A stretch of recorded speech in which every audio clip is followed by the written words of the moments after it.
Hello everyone. Today in this video we are going to discuss and learn about research methodology and introduction. As in the previous video we are already done few of the titles among these contents. So in this video we are going to discuss about the present topics. Those are the research methods versus methodology, research and scientific method, importance of knowing how research is done, research process, criteria of good research, and problems encountered by researchers in India. So when we try to discuss this chart, as in our previous video, what we saw was the research methods versus methodology. Exactly what is the difference between research methods and the methodology. So as in the previous video, what I tried to mention and make you understand was the research techniques. Those refer to the behavior and instruments we use in performing research operations. But on the other hand, research methods refer to the behavior and instruments used in selecting and constructing research technique. So from this chart, which we are trying to understand is what exactly the research methods means and what exactly the research techniques means to us. So firstly we should understand there are three types of research: library research, field research, and laboratory research. When we try to understand about the library type of research, in those research what are the methods being used? It may be analysis of historical records or the analysis of documents. So fine. Now what about the techniques which are going to be used to understand these methods or to understand this research or to conclude this research? Those are, for analysis of historical records, that will be recording of those notes, content analysis, maybe the tape and film listening and analysis. But when it comes for the analysis of documents, then we have statistical compilation and manipulation, reference and abstract guides, contents analysis. Fine. When moving on to the second type, field research. When we move on to the field research, we have methods. Those are the non-participant direct observation, participant observation, mass observation, mail questionnaire, opinionaire, personal interview, focused interview, group interview, and telephone survey. Lastly will be the case study and the life history. Fine. When we try to understand the techniques being used for these respective methods are, firstly, for non-participant direct observation we have observational behavior scales, and we also have some scorecards and many more. But when we talk about the participant observation, we have interactional recording, possible use of tape recorders, photographic techniques too. Then moving on to mass observation. When try to understand the mass observation methods, we have the techniques recording mass behavior, interview using independent observers in the public places. When it comes to the mail questionnaire, we have to identify the social and economic background of the respondents.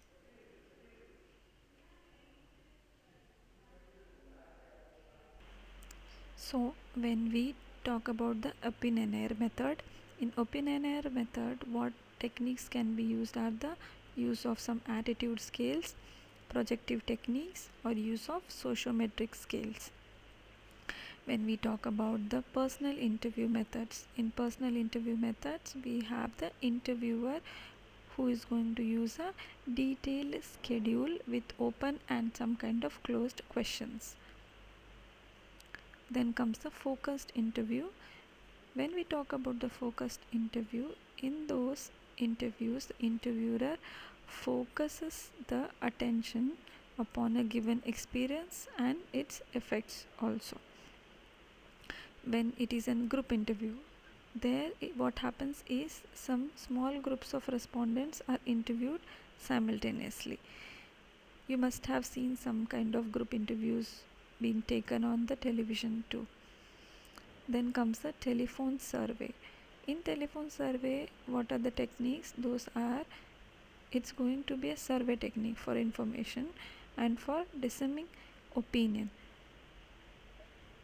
Maybe it's also like used as the follow-up of the questionnaire. So whatever some kind of questionnaire you have been used on phone itself, you are going to collect the information from the person. Then comes the case study and life history. Under this method, the techniques being used are the cross-sectional collection of data for intensive analysis, longitudinal collection of data for intense character. Then thirdly, what we have is the laboratory research type. In laboratory research type, the methods may be a small group study of random behavior, play and role analysis. In that, what techniques and how we are going to proceed with those methods are the use of audio-visual recording devices or use of observers. So now moving on to the next topic, that is the criteria of good research. Of course, when we want a research to be done, it should be good for sure, and for every good thing we have some set criteria. So when it comes for research, of course we have the set criteria. Whatever may be the types of research works and studies, one thing it is very important that they all meet on the common ground of scientific method employed by them. In scientific research, it is very important that it should satisfy the following criteria. Those are the following given here, which we are going to discuss. So firstly, the first criteria is the purpose of the research should be clear, defined with some common concepts. Secondly, the research procedure which is going to be used should be described in sufficient detail to permit another researcher to repeat the research for further advancements too, keeping the continuity of what has already been attained. Thirdly, what we have, the procedural design of the research should be carefully planned to yield results that areas objective as possible. Fourthly, the researcher should report with complete frankness flaws in the procedure design and estimate their effects upon the findings.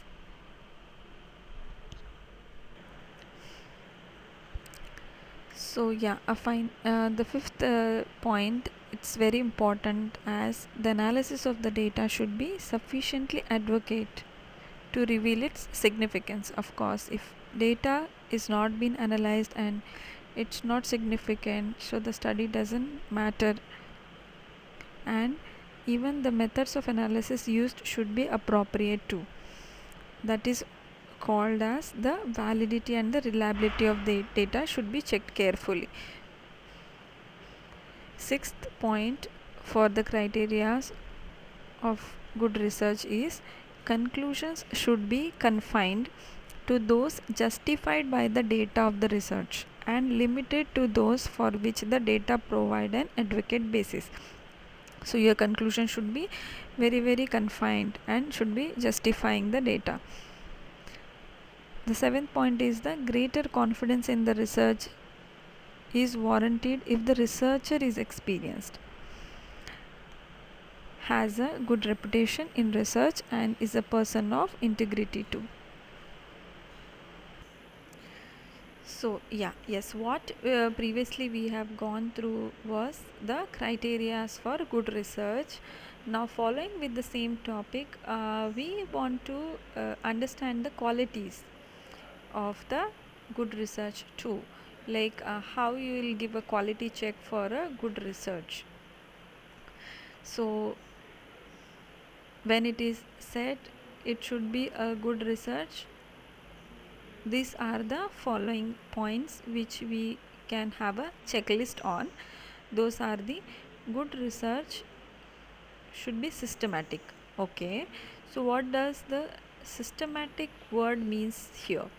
It is like the research should be structured with specific steps to be taken in a specified sequence in accordance with the well defined set of rules. So yeah, so the next question arises is like you will ask, is the systematic characteristics of that research is trying to rule on our creativity or our thoughts? No, it's not at all like that. It is not going to rule our creative thinking, but it certainly does reject the use of any kind of guessing and intuition in arriving at the conclusions. Fine. So then moving on to the next point, it is good research, it should be logical. So what does it mean, the logical research? This implies that research is guided by rules of logical reasoning, and the logical process of induction and deduction are of great value in carrying out research. In the sense, when we undergo kind of induction process, we have a good reasoning for that part. So when we have a good reasoning for that part, of course there will be some deduction in the process, so it will be very easy for the conclusion to finalize with. In fact, logical reasoning makes the research more meaningful in the context of decision making. So decision making in the sense is like, if ever you want to take a decision, of course you have to have. So the good research is empirical. It implies that research is related basically to one or more aspects of a real situation and deals with concrete data that provides a basis for external validity to the research results. So it means that it should be, the good research should be empirical, so that it is related to some kind of real situations, and whatever the data has been collected, it has a validity to the result. So the final one is the good research is replicable. These characteristics allow research results to be verified by replicating the study and thereby building a sound basis for the decisions to be taken. So as we are done with the criteria of good research, now moving on to the next topic, that is the problems encountered by the researchers in India, particularly those engaged in the empirical research. So as we are done with previous video, there I mentioned about the empirical research. It is based on observed and measured phenomena and derives knowledge from actual experience rather than from theory or the odd beliefs. So now we want to discuss about the problems researchers facing in India. Firstly, what is the major problem encountered? It is the lack of a scientific training in the methodology of research.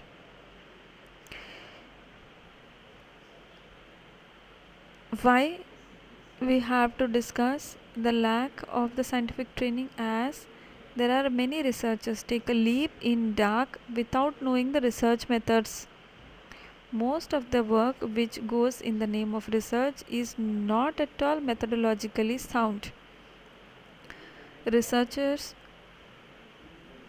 and their guides, they just feel as if it's just a copy paste work of their own materials.